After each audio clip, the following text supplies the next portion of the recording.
स्मृति संघ है, कुछ बताएंगे आप? थोड़ा इस बारे में 1 मिनट रुक जाइए। मेरा नाम अशोक जायसवाल है।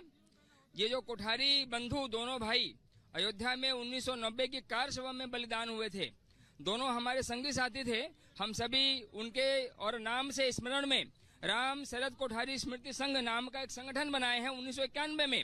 और कोलकाता में वर्ष में विभिन्न कार्यक्रम, रक्तदान शिविर, प्रतिभा सम्मान, गरीब बच्चों को पुस्तकें पढ़ाई की सुविधा कराना, कोविड में हमने लाखों लोगों तक और सहायता पहुंचाई, यह सारा काम करते हैं। ये परम सौभाग्य का विषय है कि जब राम मंदिर की प्राण प्रतिष्ठा हो रही है रामलला की, उस समय हमें ट्रस्ट की तरफ से इस सेवा का सौभाग्य मिला है, अनुमति मिली है कि हम अयोध्या आने वाले और तीर्थ यात्रियों को, राम भक्तों को सेवा करने के लिए उपस्थित रहें। और हमारी एक बड़ी टीम के साथ लगभग 40 लोग आए हैं और 30 लोग आने वाले हैं 18 तारीख के दिन। ये हमारी एक बड़ी टोली कोलकाता से आकर के यहाँ पर चाय स्वल्पाहार की निःशुल्क लंगर की व्यवस्था, सेवा शिविर की व्यवस्था और वहाँ पर टेडी बेरा चौराहे पर लगाई है। यह हमारा कैंप प्रारंभ हो गया है। आप सभी से भी निवेदन है कि सभी आएं और सेवा का आनंद उठाएं। राम शरद कोठारी दोनों हमारे और राष्ट्रीय स्वयंसेवक संघ के साथी थे। हम उनके साथ में ही संघ स्थान पर जाना, कबड्डी खेलना, संपर्क करना और राम मंदिर के समय में शिला पूजन और अयोध्या आंदोलन के समय में उनके साथ सहभागी थे 1992 में। मैं भी और उस सौभाग्य को प्राप्त किया और कार सभा में आकर के उस प्रतीक को, उस गुलामी के ढांचे को और ध्वस्त करने में गुम्बद पर चढ़ा और सफल हुआ। जीवन धन्य हुआ कि आज अपनी आंखों, एक बार तालियां बजा दीजिए। जय श्री राम। ये जीवन का परम सौभाग्य है कि 500 वर्षों के युद्ध में और आज अपनी प्रत्यक्ष आंखों से मैं इस रामलला की प्राण प्रतिष्ठा को देखने का परम सौभाग्य प्राप्त कर रहा हूँ। जय श्री राम। हाँ, कुछ कहना चाह रहे हैं आप? आगे आ जाइए, लेकिन थोड़ा पीछे भी रहिए प्लीज, थोड़ा पीछे रहिए। हाँ। मेरा नाम रामू निषाद, मैं अयोध्या का यहाँ का धरातल निवासी हूँ। दोस्तों, मैं यानी कि यहाँ पर एक नाविक है भगवान दिन निषाद। अभी तक उन्होंने लगभग हजारों लोगों की जान बताई। मैं मीडिया वाले से निवेदन करता हूँ, उस व्यक्ति को यानी कि मीडिया पर दिखाया जाए, वो उसको प्राण प्रतिष्ठा में निमंत्रण दिया जाए। वो उनके रहने के लिए मैडम कुछ उनका यानी चौड़ीकरण, उनका घर चला गया, कुछ उनके लिए किया जाए। यहाँ के सब डीएम एसडीएम सब जानते हैं, लेकिन उनके लिए कोई व्यवस्था नहीं। बंदा बेचारा पकौड़ी लगा रहा है, वहीं गुप्तार घाट पे रहता, उसके लिए कोई हकीकत यानी कि व्यवस्था की जाए। यह है सूर्य मैथिल जी, आप इनसे सीधा कह सकते हैं। यहाँ पर हमारे साथ हैं बीजेपी की ओर। सर मैं इस तरह से निवेदन कर रहा हूँ, हम निषाद समाज से, हमको हिंदी को सर्टिफिकेट नहीं चाहिए। मैं भगवान निषाद राज और भगवान निषाद राज की परम मित्र थे। दोस्तों, उन्हीं के वंशज आज बेरोजगारी झेल रहे हैं, उनके लिए कुछ न कुछ व्यवस्था की जाए। भगवान धन्यवाद। पहले तो आपने जो बताया, पहले तो उनको मेरी तरफ से नमन है। और यदि ऐसा कोई प्रकरण है तो उसका संज्ञान तुरंत लिया जाएगा। और जहाँ का प्रशासन, सुन लीजिए मेरी बात को, आपने बताया है तो उसको प्रशासन का जानकारी पहुंचने के बाद उन पर जरूर उनको कहीं ना कहीं होगी। हम हर गरीब के लिए भी पक्का मकान दे रहे हैं, तो वो तो जीवन रक्षक हैं, भगवान निषाद राज के साक्षात अवतार हैं, हम तो नमन है उनको।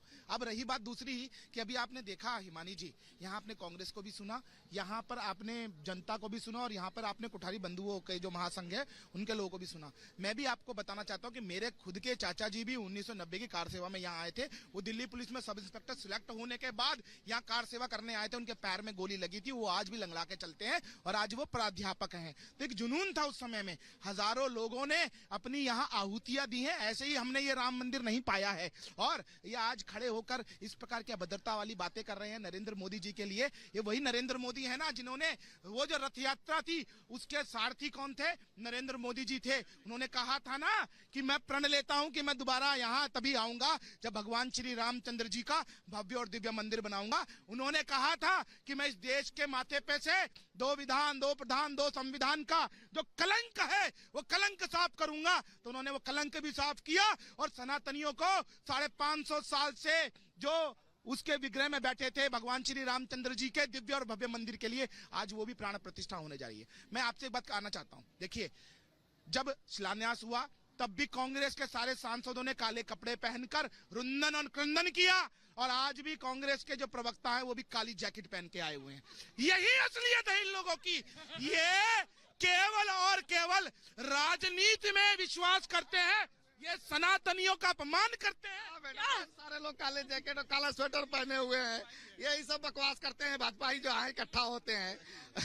ये कह रहे हैं आवास दिया, आवास क्या उसके पहले नहीं इस देश में बंट रहा था, शौचालय इस देश में नहीं पहले बंट रहा था, और जो ये 80 करोड़ लोगों को ये जो मुफ्त भोजन दे रहे हैं उनकी क्रय शक्ति नहीं रह गई है इनके सरकार में। उसके पहले जरूरत नहीं पड़ती थी देने को मुफ्त में, आज ये सबके हाथ में जो है भिखमंगा बना के कटोरा बना दिए हैं और कह रहे हैं वो जो अनाज जो पैदा हो रहा है वो कांग्रेस के दी गई परियोजनाओं से और नहर परियोजनाओं से, बिजली से और सिंचाई से जो है वो अनाज पैदा हो रहा है और ये मुफ्त में बैठ के बांट रहे हैं। देखिए आप हाँ, आप कुछ कहना चाहेंगी? आ जाइए, इधर आ जाइए। हाँ, पहले देश में कुछ हुआ ही नहीं। ठीक है कमलेश जी, बाकी लोग भी हैं जरा। हाँ, आप क्या कहना? मैडम जी, जैसे कि राम मंदिर बन गया, धारा 370 हटी, अब मुख्य मुद्दा है बेरोजगारी वाली। सभी युवा बेरोजगार हैं। मैं एक दुकानदार हूँ, मेरी छोटी दुकान है। यानी कि डिजिटल, यानी कि जैसे फ्लिपकार्ट, अमेजन तमाम आ गए। हाँ, दुकानदारों का यानी कि छोटे दुकानदार दिन का दिन उनकी दुकान यानी कि कोई ग्राहक नहीं आता है। मैडम, ये अभी बेरोजगारी का बात बोल रहे हैं। अयोध्या में इससे पहले क्या रोजगार था? ये मंदिर से करोड़ों लाखों लोग को रोजगार मिलेगा। इनको रोजगार का एक्चुअली मतलब क्या, इन लोग का क्या है? इन लोग को सरकारी नौकरी इन लोग रोजगार मानते हैं। यहाँ पे टूरिज्म का जो विकास होगा, दुकान वाले, ऑटो वाले, रिक्शा वाले, टैक्सी वाले, आज हमारे अयोध्या शहर में मैं खुद कल योगी जी ने जिसका उद्घाटन किया, मैं इलेक्ट्रिक बस से आया। अयोध्या वाले ने कभी भी वैसा बस सोचा नहीं होगा कि अयोध्या नगर में चलेगी। जी कमलेश जी, रुक जाइए, आप काहे इतना नाराज हो रहे हैं? नाराज ही हो रहे हैं। जनता कुछ कह रही है तो नाराज, एंकर कुछ पूछ रहा है तो नाराज। अरे थोड़ा सा शांत। मैं इसका जवाब लूंगी। आप उसके बाद आप प्रॉमिस करिए कि आप उसके बाद चुप रहेंगे थोड़ी देर। आप थोड़ी देर के लिए चुप रहेंगे। वैसा ही होगा मैडम। इन्होंने पढ़े लिखे नौजवान हैं, रोजगार की परिभाषा अर्थशास्त्र में है। हर जिले में, हर ब्लॉक में, तहसील में मंदिर देश की सरकार और यहाँ के लोग मिलकर बनवा दें, देश में रोजगार हो जाएगा। न डॉक्टर की जरूरत है, न अध्यापक की जरूरत है, न पुलिस की जरूरत है, न और किसी चीज की जरूरत है। केवल मंदिर बनवा दीजिए, फूल माला बतासा बेचें, लोग दर्शन करने जाएं और इस देश में रोजगार का दूसरा विकल्प सारा जो है खत्म कर दिया जाए। ये रोजगार की सिर्फ मंदिर ही बन रहा है क्या? सिर्फ मंदिर ही बन? एक सेकंड, अरे रुक जाइए। आपने कहा था कि आप उसके बाद चुप। विचार ही है इनके, वही डेंगू मलेरिया के इनके विचार जो है। मैम सुनिए, बाकियों को भी बोलने दीजिए। एक आपकी आवाज ही नहीं जा रही है। इंडिया अलायंस जो है मैम, इनका चेहरा यही चेहरा है मैम। इंडिया अलायंस का यही चेहरा है। अब देख लीजिए आप इस समय प्रेजेंट टाइम में किसका चेहरा है? बहुत दिन नहीं हो गया है, वो 3 पीढ़ी पहले की बात नहीं है, कुछ महीने पहले। अच्छा सुनिए ना, दूसरे को भी सुनिएगा कि नहीं सुनिएगा? नहीं सुन रहे ना आप नहीं सुन। एक तरफा की क्या बात है? आप सुन लीजिए, जरा सुन लीजिए। अभी तो आपने पूरी भी नहीं करने दी। आप कांग्रेस के प्रवक्ता हैं तो आप 22 तारीख को मान रहे हैं राहुल गांधी आएंगे। 22 तारीख को आने में क्या हर्ज है?